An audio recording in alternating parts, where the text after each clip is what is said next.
Hello everybody, welcome back to the channel. My name is Ron, and today we're going to be going over which engineer weapons are the most popular, voted by you guys on the channel. So I've had some polls up for the last couple days now. We've been doing this with each of the classes. We did it with Driller and Gunner already. Engineer is going to be a little bit different this time because I do have a new category that I added partway through thanks to you guys. I think it was a really good idea, and that idea was to put a fourth option that says I use them all, because some people, like myself, use all the weapons pretty frequently with a bunch of different overclocks. So that is now an option, and I think that maybe this will reflect more. I didn't do it with the primary weapons, but with the secondaries and with the grenades I did. And we'll be doing that all with Scouts weapons, which will be continuing after this. So first up is the primary weapons. This had 4,000 votes in total, and as of right now, the most popular primary weapon is the Loki rifle, or the Lock 1 rifle, coming in at 43%, which is a pretty big amount. I didn't think it would be that high. A lot of people stated that they really like the Loki because it gives Engineer effectively long range, which you otherwise don't have in most cases unless you have certain overclocks on certain weapons, like with either the Warthog or maybe with the grenade launcher or using the shard diffractor. So this gives you good range. It clears up enemies pretty well. Two common reasons as to why people really like the Loki though was two of their overclocks. Explosive chemical rounds being one, which yeah, explosive chemical rounds are really strong right now. And if you like having a burst fire exploding rifle, which I do, it is really good. It's also fairly ammo efficient then. And the other option was Executioner, which Executioner is really strong too. You get so much extra damage out of it. Even one of its downsides isn't much of a downside, where you just have less lock-ons, which isn't really a downside when you get more damage when you're at full locked on anyway. As well as this one, I think, had the most decisive comments based on the primary weapons. Some people really liked certain weapons, some people really didn't like other weapons. In all the other ones that we've had, mostly everybody has either enjoyed or maybe is more of a fan of one particular weapon. Like when we did Gunner's primary weapons, pretty much everybody liked all of Gunner's primary weapons. Maybe they liked one more than the others, but nobody was outright saying that they were bad. This was not the case with Engineer. Most people agreed that the Loki was really good, other than it could run through ammo fast, which is true. The Warthog came in second at 34%. This one was kind of hit or miss with people. Some people really like the Warthog, some people really don't like the Warthog. People that do like it name some of its overclocks. The Warthog does have limited overclocks, which is another complaint that some people had, even if they did like it, because it only has 5, whereas the only other weapon in the game that has 5 overclocks is the Zhukovs. Not sure why. A lot of people like mini shells, a lot of people like magnetic pelt alignment. Those are really fun. I don't think anybody, at least that I seen in the comments, had mentioned Cycle Overload. I really like that, going full rate of fire. And then our least picked primary weapon was Stubby, coming in at 18.2%. Which, this one kind of surprised me. It seemed like there was either a lot of people that really liked Stubby or really hated Stubby. People that really didn't like it said that it didn't do high damage. You can run through ammo pretty fast with it. Usually magazine size, not overall ammo. Most people didn't have a problem running through like the regular ammo with Stubby. As well as Stubby is not really the most accurate or easy to keep on target at longer ranges, which is true. The people that did really like Stubby liked the utility of it. They liked the electricity damage of it. A lot of people liked the straight 2 build, which, yeah, that's a pretty good build for Stubby.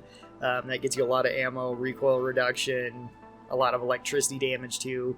So that is nice. And most people that picked Stubby also said a couple overclocks that they really liked. Turret EM Discharge or Refire Booster, I think, were the 2 most common ones. Which, yeah, I would kind of expect that. Turret EM Discharge is great for Horde Clear. Some people said Turret Arc as well. Turret Arc is more difficult to use, and it can have some strong results, but it can also have underwhelming results. It takes a lot of time to get used to and how to set up so that you can get the most value out of it. Refire Booster just is super fun. It's my favorite one. The high rate of fire is awesome. So, kind of surprised Stubby got so little votes here, coming in at less than 20%. I think it's actually the same that the Hurricane came in, which I was surprised about that.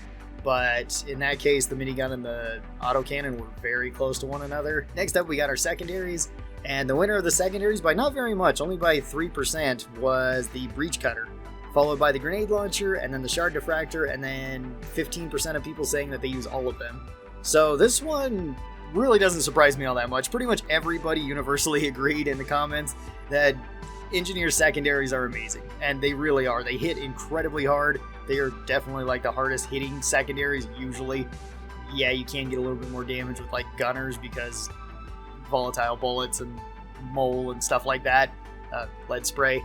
But for the most part, Engineer does have like the strongest secondary weapons, just straight out. A lot of people said they just love the reliability of the breach cutter. They couldn't get rid of it. It works really well against crowds. It works really well against just about everything. Works good against big enemies. It cuts through enemies, so you don't even have to worry about getting to their weak spot if you can just shoot the line through them. Great for fighting dreadnoughts, great for fighting multiple dreadnoughts. Has some really strong overclocks too. Also has some kind of goofy ones that people really liked, like Spinning Death, which is still a good overclock, but it does have some limitations on certain maps. It's not way great if you get like Bactera that insist on staying at a distance, or ranged enemies that stay at a distance. Second place was the grenade launcher, which was also not too surprising to me. A lot of people picked overclocks as their main reason for picking the grenade launcher, which is completely fair. A lot of people said nukes, RJ250, just the wave clear of it was really nice. Hyper propellant was another option. So really high single target damage, really good AoE damage, lots of fun to use. Yeah, grenade launcher's pretty straightforward. It is a very fun weapon to use, so I'm not too surprised that one came in second. Shard Diffractor coming in third at 20%, also keeping up with the other two, which is awesome. Shard Diffractor is really good, gives you long range capabilities. It also has some really fun overclocks as well. You have the Overdrive overclock, which, yeah, that one is super fun and really strong. You have the Catalyst, which is really strong as well. You can blow yourself up with it, but you can do that with almost every Engineer secondary, well, I guess mainly just the grenade launcher. And then with 15% saying that they use them all, this also wasn't that surprising. Everybody likes these. I switch between them all the time. I love the grenade launcher, I love the breach cutter, I love the Shard Diffractor, so that sounds about right too. Then we move on to the grenades, which this one was a little bit more surprising.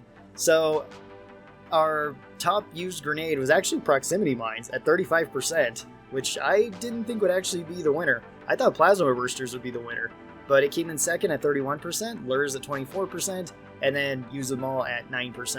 I was kind of surprised by this just because I kind of see engineers using a bit of everything all the time whenever I hold open lobbies, and I use all of these fairly frequently too. So I kind of expected them to be about the same, and they're very close to one another. None of them are like outright beating the other one. Maybe if you compare like lure to proximity mine, there is a 11% difference there, but that's as high as it goes. Proximity mines are really strong. They're great for holding an area, which Engineer is really good at, especially with the turrets. You can also stick them to multiple surfaces, and you're not really punished that much by throwing these down, similar to how like Driller's axes are, where if you throw them by accident, you can go pick them back up. Yes, the proximity mines do take longer to do that, and there is the possibility of you threw it down and then one enemy runs in and it blows up that one enemy, and then you can't pick it up, which kind of sucks, but that doesn't happen too often. Plasma bursters, pretty much everybody loves these just because when you throw them out there, they can take care of entire hordes by themselves, at least normal hordes and like swarmers and stuff. But some people did say they didn't like plasma bursters for kind of the same reasons, because they don't have good control of the balance. That can be an issue.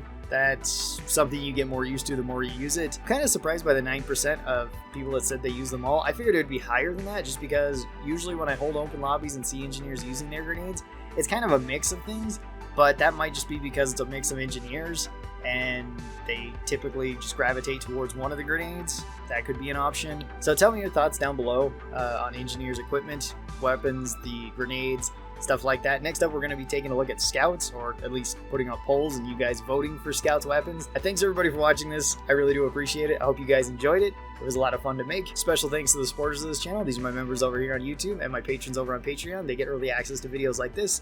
And if you'd like to be a part of it, you can. There are links down in the description. Thanks everybody who does that. It does help out a lot. I hope you guys have a great rest of your day, and I'll talk to you next time. Bye-bye!